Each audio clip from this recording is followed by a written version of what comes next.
Bonjour à tous pour cette nouvelle vidéo préparation LED Autoflandre. Vous aviez déjà eu l'occasion de profiter de la première vidéo concernant donc l'installation des kits H7 pour les feux de croisement. Donc, feux de croisement sur 3008 Peugeot SUV. Donc sur la partie optique, donc comme vous le savez, est décomposée en deux faisceaux, un faisceau feu de croisement, un faisceau feu de route. Donc avec deux déflecteurs sur le Peugeot 3008, et on avait déjà regardé ensemble pour le montage du kit H7 feu de croisement avec les bagues spécifiques que l'on retrouve au niveau du montage, à cause, comme vous le savez, du connecteur Peugeot électrique qui fait office à l'origine sur les montages halogènes à la fois de connecteur et à la fois de système de fixation, en tout cas de l'ampoule halogène. Donc ça a déjà fait l'objet d'une première vidéo pour la partie H7. Et ce qui va nous intéresser aujourd'hui, c'est la partie feu de route. Je sais que vous êtes plusieurs à me l'avoir déjà demandé. Donc vous retrouvez donc sur la partie supérieure, donc comme je vous l'ai dit, H7 feu de croisement, et sur la partie inférieure en vertical feu de route. Deuxième cache poussière, donc on retire le cache poussière et donc on accède à l'ampoule qui est une HB3, qui n'est pas une H7, qui est une HB3, donc avec une sortie connecteur à l'équerre. J'ai volontairement refait le montage dans l'autre sens et remonté l'ampoule halogène d'origine, qui est une ampoule halogène en 3600K, donc plutôt blanc-jaune, en 60 watts, avec une sortie à l'équerre à 90 degrés de l'axe de l'ampoule. Donc, comme vous pouvez le constater, vous avez votre connecteur électrique qui est là. Donc, première chose, on va tourner l'ampoule. Donc, on va tourner l'ampoule dans le sens anti-horaire. Donc, comme ça. Hop, voilà. Je vais la remettre volontairement pour que vous puissiez voir correctement. Donc, anti-horaire. Un quart de tour, hein, même pas un quart de tour. Voilà. Un quart de tour, elle va se libérer. Et comme vous pouvez le voir sur la vidéo, il y a des ergots, il y a 3 ergots. Donc je vais la retirer. Donc on tourne un quart de tour et on retire par l'arrière. Voilà, et on voit, vous voyez les ergots. 2 ergots assez larges et un ergot étroit. Donc profitez lors de votre démontage pour prendre visuellement la position et remettez votre ampoule dans l'axe. Donc petit ergot, 2 gros ergots, éventuellement pour vous familiariser au montage. Voilà. Alors, je vais la redémonter, je vais vous montrer autre chose. Il y a un joint. Il y a un joint avec des appuis. Il y a 3 appuis sur chaque ergot, plus le joint. Donc le joint va avoir tendance à forcer lors du montage.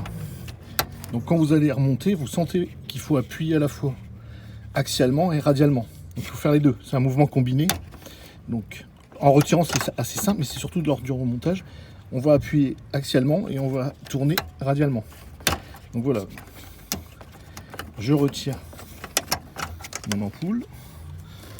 Voilà, volontairement je vous la remontre au niveau des 3 ergots principaux. Donc, toujours HB3 9005. Et on a notre connecteur qu'on retire assez facilement avec un tournevis ou avec le doigt.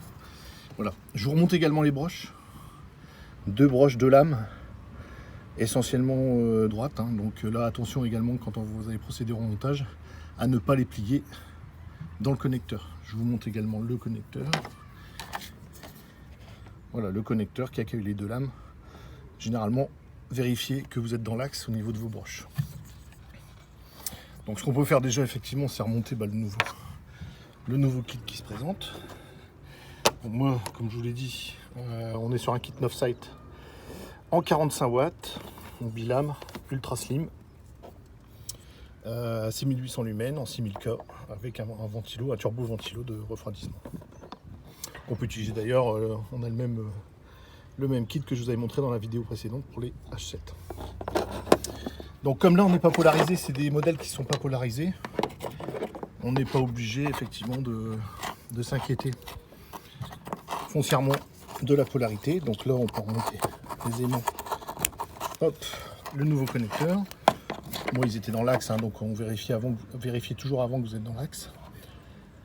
Et on connecte la nouvelle broche.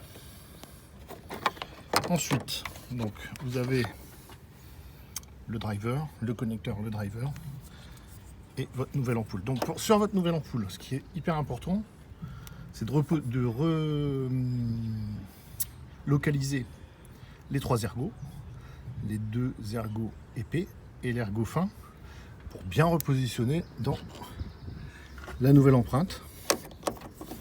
Donc là, en l'occurrence, si vous avez besoin, vous pouvez retirer les 2 câbles, les 2 faisceaux. Vous avez un faisceau ici avec un connecteur qui se retire par l'arrière.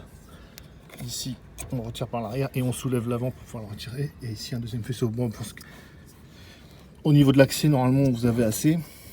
Donc, je repositionne mon petit ergot. Je vais essayer de vous montrer au mieux. Donc, sur le côté, dans l'axe de l'ouverture. Voilà, donc là, j'ai repositionné. Voilà. Et on tourne. Donc, sur la première fois, comme là, c'est un montage que j'ai déjà opéré à plusieurs reprises. C'est assez simple de démonter, de remonter. Mais la première fois, c'est toujours un petit peu dur. Donc, surtout, n'hésitez pas à bien écraser votre joint. Voilà, je le renlève, je le repositionne. On écrase bien axialement et radialement. Et on tourne. Un quart de tour. Voilà. Vous pouvez vérifier par l'avant. Si vous avez votre lame correctement installée, elle doit être droite. Bien sûr, si elle n'est pas droite, c'est qu'il y a un souci. Une fois qu'on est là, on repositionne le driver sous le logement de l'optique. Il y a juste en dessous un espace de libre. Le connecteur initial, le connecteur d'origine.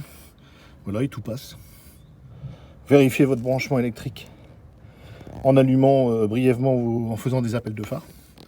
Et une fois que si vos appels de phare sont ok, il n'y a pas de souci, vous pouvez refermer donc votre cache-poussière. Voilà, et c'est fixe, hein, donc ça bouge pas, je le remonte. C'est bien fixe. Voilà. Merci à tous, à bientôt.